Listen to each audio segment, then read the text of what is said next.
अनुभव करिछु जे चौद्वार पौरपालिका गोटे दलीय कार्यालय परिणत होइछि एवं आमे प्रयास करिवु सरकारी अधिकारी जो माने अछन्ते तांकु चेतेइबु जे सरकार बदली जाइछि एवं तांकर भावना मध्य बदलिबा दरकार। प्रशासनिक व्यवस्था विधि व्यवस्था भितर से काम करिबा दरकार।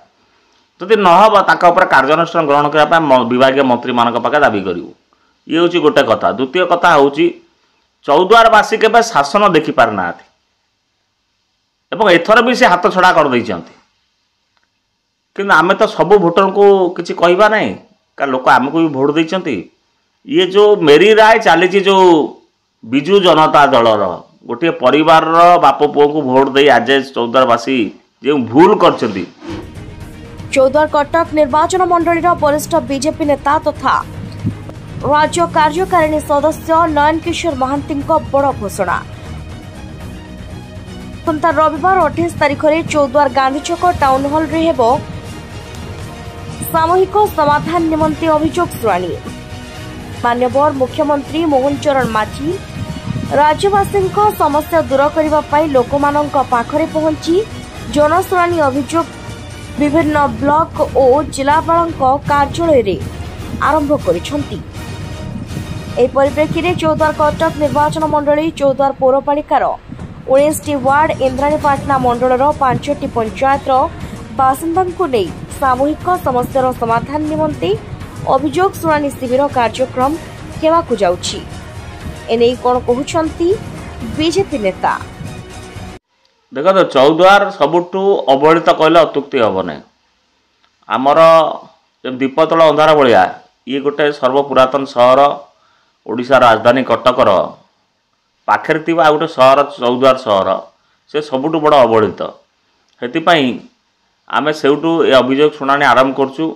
बर्तमान ओडिशा रे जनता सरकार पीपुल्स गवर्नमेंट लोकंक सरकार जो आमर मुख्यमंत्री अच्छी माननीय श्री मोहन माझी महोदय से भी निजे कहते जे ये हूँ लोकंक सरकार लोकंक समस्या समाधान करने से भी माने जनशुणाणी कर प्रत्येक सोमवार।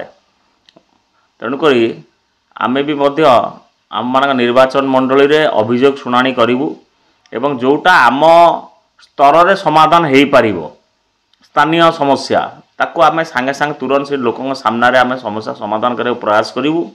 ता सहित जोटा न हो पाइला जोटा विभागीय काम बा जोटा मंत्री स्तर रे हबो बा सचिव स्तर रे हबो बा जिलापाल स्तर रे हबो बा जोटी अन्यान्य उपरिस्थ अधिकारी मान पाख आम ताको से एप्लिकेशन को पठे देबु एवं ताको भी फॉलोअप करूँ से लोक केमती रिलीफ पाऊ। ये सरकार योजना लोकों पाखे पहुँचू एवं लोक तार सफलता पातु से अभियोग शुणाणी ये आम 28 तारिख दिन आरंभ करुँ एवं प्रत्येक मासरे करूँ एवं लोके जार जार समस्या अच्छी ताको नेइकी आसंतु एवं आम प्रयास करूँ ताकू सुविधा सुजोग मिलने। आम अनुभव करिछु जे चौद्वार पौरपालिका गोटे दलीय कार्यालय परिणत होइछि एवं आम प्रयास करूँ सरकारी अधिकारी जो माने अछन्ते तांकु चेतेइबु जे सरकार बदली जाइछि एवं तांकर भावना मध्य बदलिबा दरकार। प्रशासनिक व्यवस्था विधि व्यवस्था भितर से काम करिबा दरकार। जदि न हबा ताका ऊपर कार्यानुष्ठान ग्रहण करिया पय विभागीय मंत्री मानक पाखे दाबी करिवु। ये होछि गोटे कथा। द्वितीय कथा होछि चौद्वारवासी केबे शासन देखि पार नाथि एवं एथर भी से हाथ छड़ा कर दैछन्ति किंतु आमे तो सब भोटर को किछि कहबा नै का लोक आमको भी भोट दैछन्ति।